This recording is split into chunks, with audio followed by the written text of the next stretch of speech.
subscribe। Hello बच्चों, नमस्कार। स्वागत है आप सभी का अपने YouTube चैनल पर। कैसे हैं आप सभी? उम्मीद करता हूं आप सब लोग मस्त होंगे, बिंदास होंगे और एग्जाम की तैयारी अच्छे से कर रहे होंगे। हमने पिछले वाले लेक्चर के अंदर बात किए थे कि आई इफेक्ट क्या होता है हमारा, उसके कारण देखे थे, क्यों होता है और कैसे होता है, और उसके एग्जाम्पल की बात किए थे। आज हम बात करेंगे अगले hyper conjugation effect. Hyper conjugation क्या होता है? इसी को बोलते हैं हम एच इफेक्ट भी बोलते हैं हाइपर कॉन्जुगेशन को। इसी को बोलते हैं हम baker Nathan effect.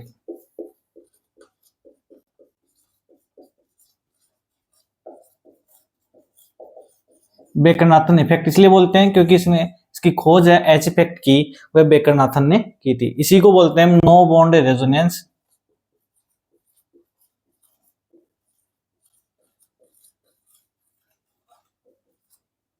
No bond resonance इसलिए बोलते हैं क्योंकि इसके अंदर रेजोनेंस तो होता है परंतु वह बंद के द्वारा नहीं होता है। मतलब इसके अंदर बंद भाग नहीं लेते हैं, बिना बंद के क्या होता है इसके अंदर रेजोनेंस होते हैं। बात करें इसकी परिभाषा की,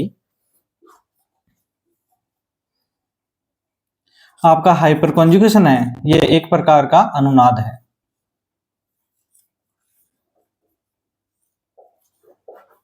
यह एक प्रकार का अनुनाद ही है।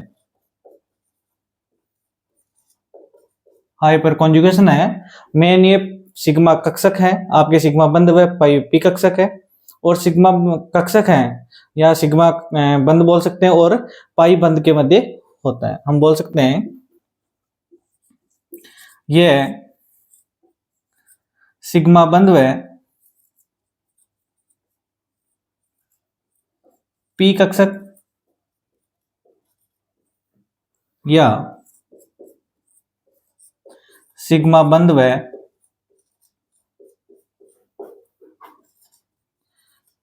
पाई बंद के मध्य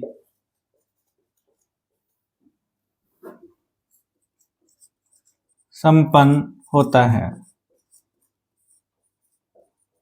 जो हमारा हाइपर कॉन्जुगेशन है मेन है ये सिग्मा बंद व पी कक्षक और सिग्मा बंद व पाई बंद के मध्य संपन्न होता है।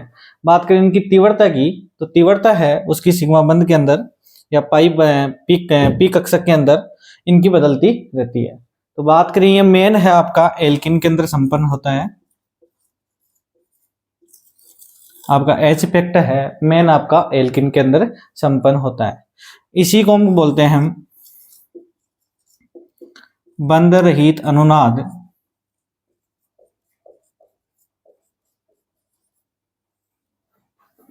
या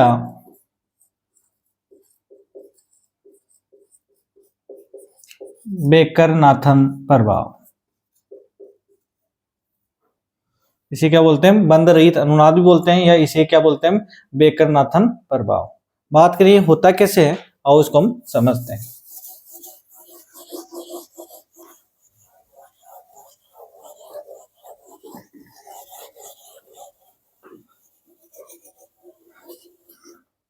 हम एग्जांपल लेते हैं कि एल्किन का।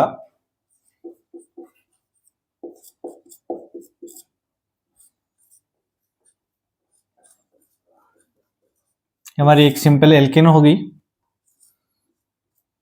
इसका डायग्राम बनाते हैं हम, संरचना बनाते हैं, आणविक संरचना।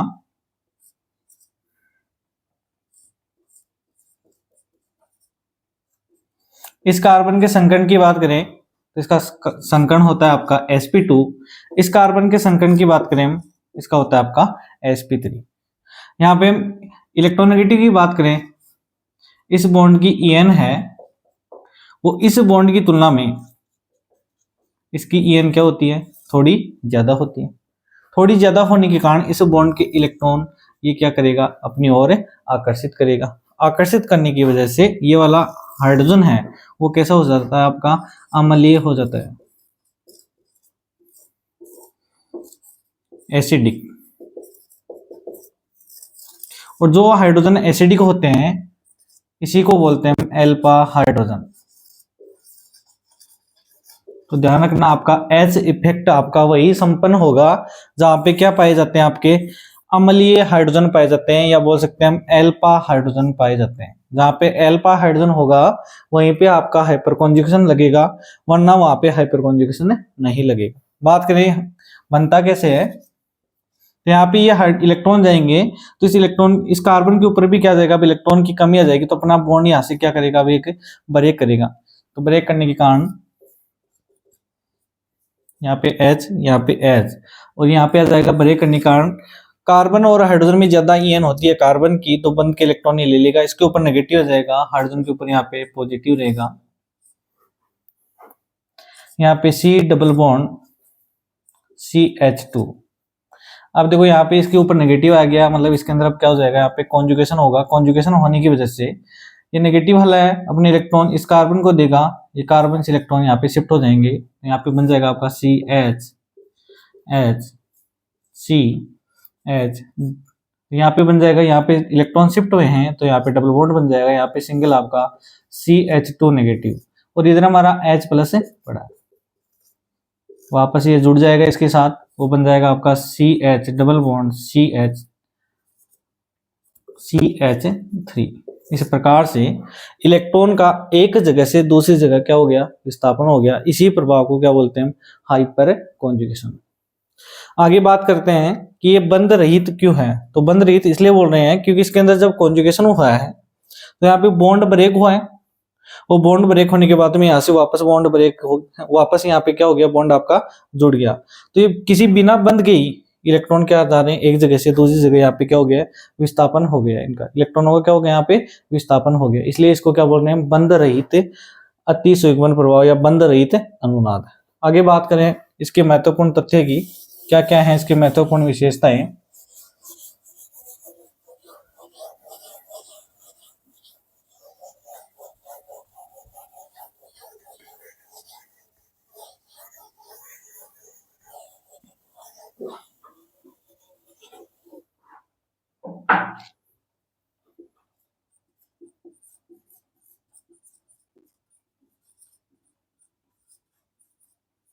एच इफेक्ट के महत्वपूर्ण तथ्य, तो इसकी महत्वपूर्ण विशेषता ही क्या है उनकी बात करें।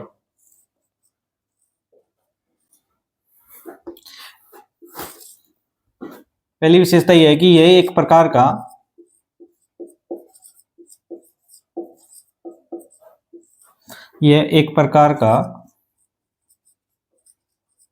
अनुनाद है, यह एक प्रकार का अनुनाद है जिसकी तीव्रता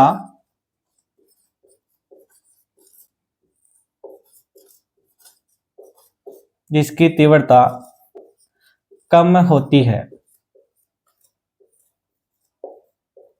तीव्रता कम क्यों होती है, क्योंकि ये मेन आपका सिग्मा कक्षक है, आपका सिग्मा बंद है और पी कक्षक के मध्य होता है, और ये एक दूसरे झुके हुए होते हैं, तो झुके होने के कारण इसकी तीव्रता क्या होती है, आपकी कम होती है। तो इसलिए बोल सकते हैं क्योंकि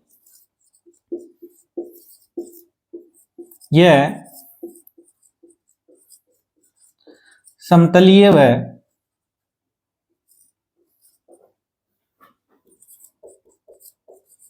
झुके हुए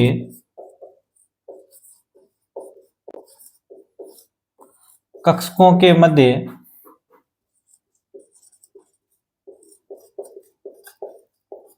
संपन्न होता है। चेक करते हैं कि झुके हुए कक्षकों के मध्य कैसे होता है। फॉर एग्जांपल की बात करें हम यहाँ पे,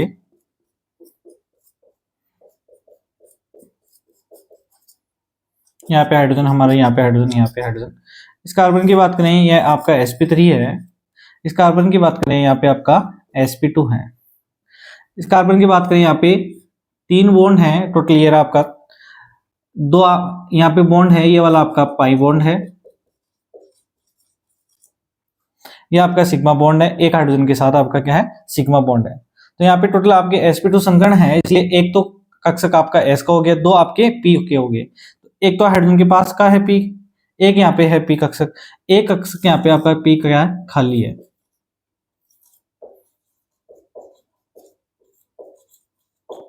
यहाँ वाला कक्षक आपका क्या है, वेकेंट है, अभी इसके अंदर कोई भी इलेक्ट्रॉन नहीं है। बात करें यहाँ पे जब इसकी ईएन बढ़ जाती है तो ये अपने इलेक्ट्रॉन, इस कार्बन के इलेक्ट्रॉन अपनी ओर आकर्षित करता है, उस समय ये अपना बॉन्ड क्या करता है, ब्रेक करता है। तो ब्रेक करने के बाद में इसके ऊपर क्या था, आपका नेगेटिव होता है, उसमें इस कार्बन का संकर्ण है क्या रहता है आपका sp3 ही रहता है। यहाँ पे जो है बॉन्ड है, यहाँ पे जो बॉन्ड है वो क्या आपका सिग्मा बॉन्ड है। सिग्मा बॉन्ड से इलेक्ट्रॉन कहाँ पे जा रहे हैं, पी कक्षक में जा रहे हैं। तो सिग्मा बॉन्ड है, इस कार्बन की जो आकृति है ज्यामिति देखें sp3 है, तो इस कक्षक से थोड़े यहाँ पे झुके हुए रहते हैं। झुके हुए रहने के कारण क्या बोलते हैं इसको, झुके हुए होने के कारण यह अतिव्यापन प्रॉपर नहीं कर पाता, अच्छी तरीके से अतिव्यापन नहीं कर पाता है। इस वजह से यहाँ पे अतिव्यापन की मात्रा क्या हो जाएगी, कम हो जाएगी। इसलिए बोल सकते हैं अनुनाद है उसकी तीव्रता क्या रहती है इसके अंदर, कम रहती है। आगे बात करें इसके अंदर तीव्रता है, जैसे जैसे आपके हाइड्रोजन हैं इनकी संख्या बढ़ेगी तो इसकी अनुनादी संरचना है वो भी क्या होती जाएगी, बढ़ती जाएगी। बात करें हम कंपैरिजन करें इसके आई प्रभाव की तुलना में यह अधिक प्रभावी है या कम प्रभाव। देखो आई प्रभाव के अंदर तो सिंपल सा क्या हो रहा था, इलेक्ट्रॉन का विस्थानीकरण हो रहा था, परंतु इसके अंदर क्या हो रहा है, अनुनाद हो रहा है। वो बात अलग है, इसके अंदर अनुनाद है, इसकी तीव्रता है बहुत कम है, परंतु ये एक प्रकार का क्या है, अनुनाद है। तो अनुनाद होने की वजह से इसकी तीव्रता है, अनुनाद होने की वजह से ये आई प्रभाव की तुलना में क्या रहता है आपका अधिक प्रभावी रहता है। हम बोल सकते हैं यह आई प्रभाव की तुलना में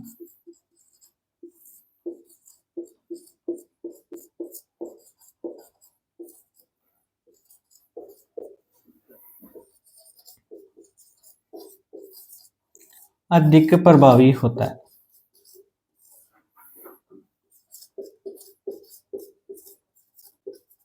मान लिया जाए कोई दो ग्रुप जुड़े हुए हैं, उनमें से वह आई प्रभावी लग रहा है उसका, उसी का एच प्रभावी लग रहा है, तो उस कंडीशन में ज्यादा कौन सा प्रभाव उसका कंसीडर होगा, आई की तुलना में कौन सा प्रभाव कंसीडर होगा, उसका एच प्रभाव। अगली महत्वपूर्ण तथ्य की ओर देखें।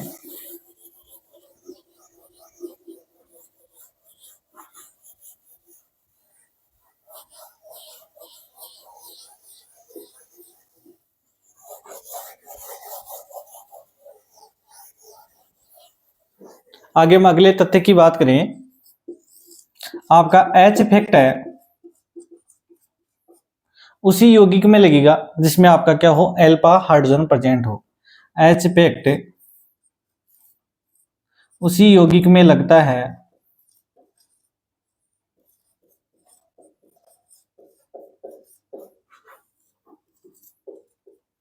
जिसमें एल्फा हाइड्रोजन उपस्थित हो।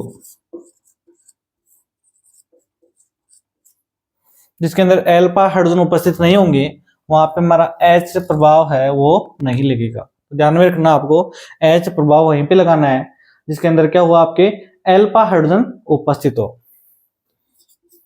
अगला आपका, यदि यौगिक में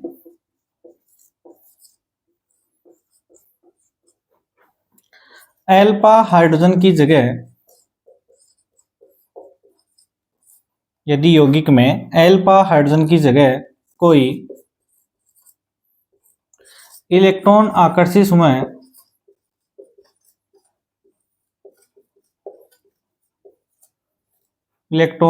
समूह जुड़ा हो तो उसे, या बोल सकते हैं उसके प्रभाव को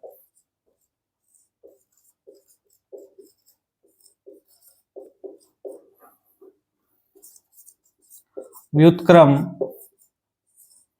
अति संयुग्मन प्रभाव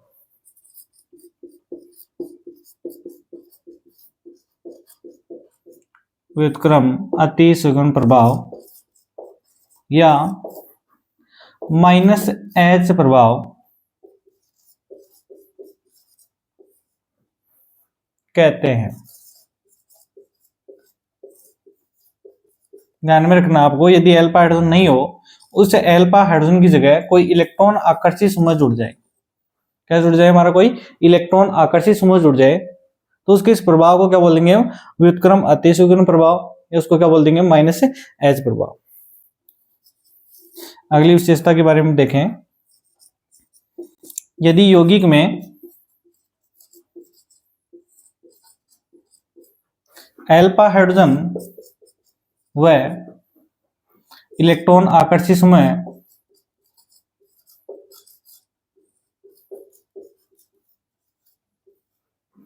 दोनों उपस्थित हो तो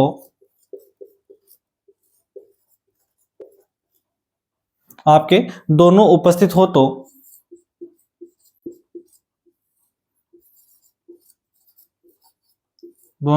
तो केवल अल्फा हाइड्रोजन के प्रभाव को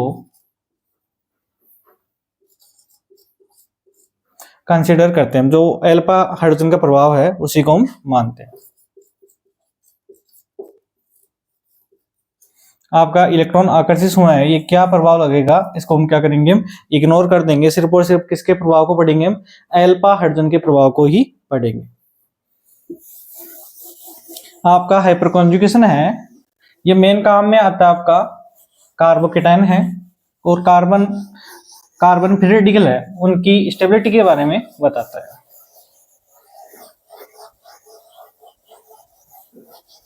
हम बोल सकते हैं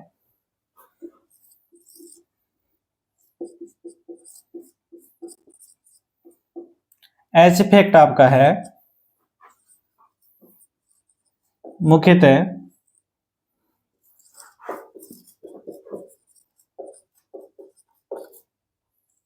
कार्बोदनायन व मुक्त मूलक के स्थायित्व की व्याख्या करता है।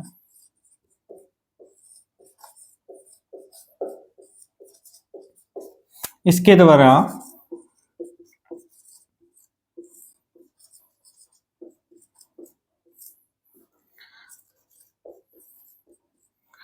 कार्बोरेनाइन के स्थायित्व की व्याख्या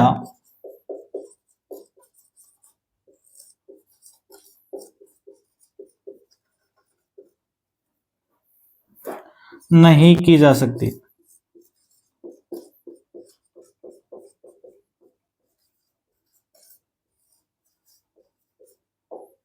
कार्बोरेनाइन होगा, उसके स्थायित्व की व्याख्या में इसके द्वारा हम नहीं कर सकते।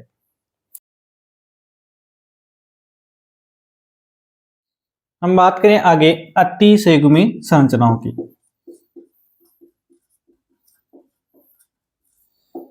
अतिसंयुग्मी संरचनाएं,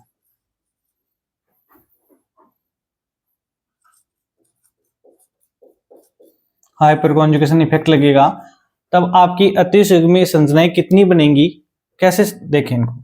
बात करें एग्जांपल लें एल्कीन का एक,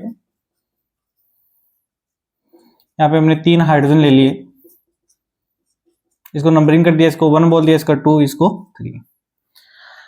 हमें पता है डबल बॉन्ड के पास में जुड़ा हुआ कार्बन क्या कहलाता है, हमारा अल्फा कार्बन। डबल बॉन्ड हो उसके पास में जस्ट जुड़ा हुआ कार्बन क्या कहलाता है, हमारा अल्फा कार्बन। अल्फा कार्बन पर उपस्थित हाइड्रोजन क्या कहलाते हैं, हमारे अल्फा हाइड्रोजन। यह हाइड्रोजन क्या कहलाते हैं, हमारे अल्फा हाइड्रोजन। हमें पता है अल्फा हाइड्रोजन क्या करते हैं, हमारे हाइपर कॉन्जुगेशन करते हैं। हमें पता है यहाँ से ये वाला अल्फा हाइड्रोजन है यहाँ पे शिफ्ट होगा, और ये डबल बॉन्ड आपका इस डबल बॉन्ड के पास यहाँ पे सिंगल बॉन्ड के पास क्या हो जाएगा, शिफ्ट हो जाएगा। इसकी पहली अनुनादी संरचनाएं बनाई या हाइपर कॉन्जुगेटिव स्ट्रक्चर बनाए, इसकी H1 के रेस्पेक्ट में बनाए, तब बन जाएगी आपकी। हमें पता है H1 चला जाएगा तो इसके पास क्या बचेंगे, H2 बच जाएगा, यहाँ पे H3 बच जाएगा, और सिंगल की जगह ये क्या हो जाएगा, आपका डबल बॉन्ड आ जाएगा। आगे डबल था ये सिंगल हो जाएगा, आगे आपका CH2 है और यहाँ पे कौन आ जाएगा, आपका H1। एक संरचना इस प्रकार से बन जाएगी। दूसरी बनाए हम H2 के रेस्पेक्ट में, तो H2 के रेस्पेक्ट में बनाएंगे तो एक तो 3 वाला तो ऐसा कैसा रहेगा, 2 वाला चलाएगा, यहाँ पे कौन बच जाएगा, आपका H1 वाला बच जाएगा। सिंगल की जगह आपका डबल बॉन्ड बन जाएगा, और डबल बॉन्ड था वहां पे आपका सिंगल बन जाएगा CH2, यहाँ पे कौन आ जाएगा, आपका H2। ऐसे हम H3 के रेस्पेक्ट में बनाए संरचना, तो H3 चला जाएगा, बच कौन जाएगा, एक तो H1 बच जाएगा और कौन बच जाएगा, आपका H2 बच जाएगा। सिंगल की जगह आपका डबल आ जाएगा, यहाँ पे CS था, डबल था तो सिंगल हो जाएगा, यहाँ पे CH2, यहाँ पे क्या आ जाएगा, आपका H3। तो हमें पता लग गया 3 हाइड्रोजन है, तो 3 हाइड्रोजन से कितनी संरचना बन गई? यहाँ पे 3 बन गई, और एक ये संरचना खुद है। तो टोटल संरचनाओं की बात करें, कुल अतिसंयुग्मी संरचनाएं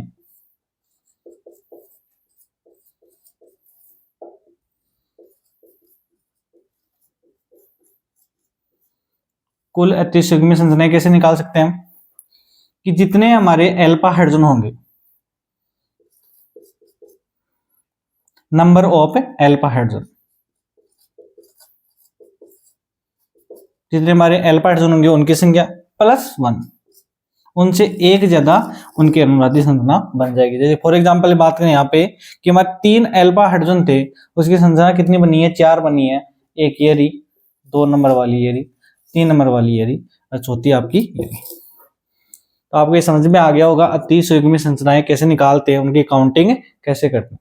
आगे बात करें अतिसंयुग्मन प्रभाव है, ये काम में क्या आता है आपका?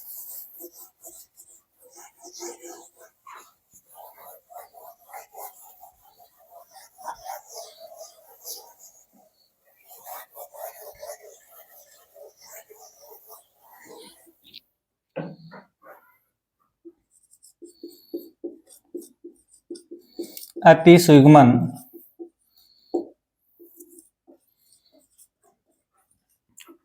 प्रभाव के अनुप्रयोग क्या क्या काम में आएगा, चेक करते हैं। हमने पहले भी देखा था कि अतिसंयुग्मन प्रभाव है, ये कार्बन व कार्बन मुक्त मूलक के स्थायित्व को बढ़ाता है। तो मेन तो ये है कि ये कार्बन है, कार्बन मुक्त मूलक है, और एल्कीन है, इनके स्थायित्व को क्या करता है? इंक्रीज करता है। बात करें कार्बन के स्थायित्व की,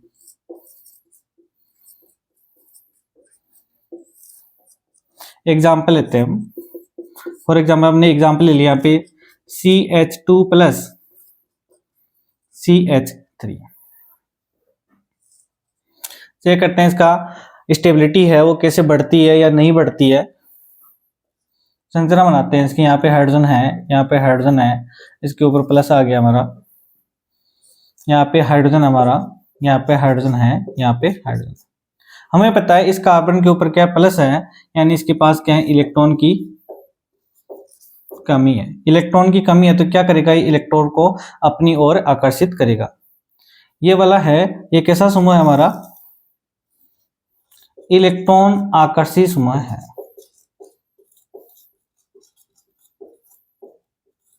कैसा समूह हमारा? इलेक्ट्रॉन आकर्षी समूह। ये इलेक्ट्रॉन आकर्षित किससे करेगा? इस कार्बन से करेगा। तो ये वाला कार्बन कैसा हो जाएगा? अम्लीय हो जाएगा। कैसा हो जाएगा हमारा? Acidic carbon. और इसके जस्ट पड़ोस में ही है, इसलिए इसको क्या बोल सकते हैं हम? ये एल्फा कार्बन भी है। और एल्फा कार्बन पे उपस्थित हाइड्रोजन क्या कहलाते हैं? हमारे एल्फा हाइड्रोजन। और इसके ऊपर कितने हाइड्रोजन? हमारे 3 एल्फा हाइड्रोजन प्रेजेंट है। बात करेंगे अतिसंयुग्मन प्रभाव से वो कैसे करेगा। जब इसके पास इलेक्ट्रॉन की कमी है, अभी इसका अष्टक क्या है आपका? अष्टक की बात करें तो इसके पास अभी 6 इलेक्ट्रॉन है, 2 यहाँ से, 2 यहाँ से काउंट होंगे, 2 यहाँ से, टोटल 6 इलेक्ट्रॉन ही है। तो क्या करेगा? इलेक्ट्रॉन ग्रहण करना चाहेगा। तो इलेक्ट्रॉन किससे करेगा? इस कार्बन से ग्रहण करेगा। और कार्बन अपना एक बॉन्ड क्या कर देता है? यहाँ से ब्रेक कर देता है, क्योंकि ये कार्बन कैसा होता है? हमारा एसिडिक होता है। एसिडिक किसे बोलते हैं हम? कि ऐसे यौगिक या ऐसे परमाणु या अणु जो अपने हाइड्रोजन को क्या कर दे? H+ को क्या कर दे? त्याग दे, उन्हीं को क्या बोलते हैं? अम्लीय बोलते हैं। तो यहाँ से H+ को क्या कर देगा? रिलीज करेगा। और जैसे रिलीज करेगा तो इसके पास क्या हो जाएंगे? यहाँ पे इलेक्ट्रॉन चले जाएंगे, और H+ क्या हो जाएगा? हमारा रिलीज हो जाएगा। तो ये 3 बार देगा, एक बार यहाँ से, एक बार यहाँ से, एक बार यहाँ से। तो टोटली इसकी अनुनादी संरचना की बात करें तो टोटल अनुनादी संरचना कितनी बनेगी? इसकी भी 4 ही बनेगी। तो जब ये इलेक्ट्रॉन देगा तो ये किसके अंदर चला जाएगा? आपका स्टेबल कंपाउंड के अंदर चला जाएगा। ऐसे बात करें हम कार्बन मुक्त मूलक की,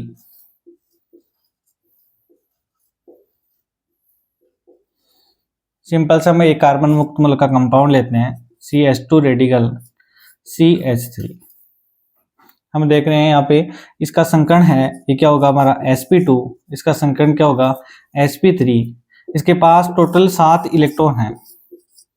कितने इलेक्ट्रॉन है? 7 इलेक्ट्रॉन, यानी इसका बोल सकते हैं अष्टक क्या हमारा अपूर्ण है।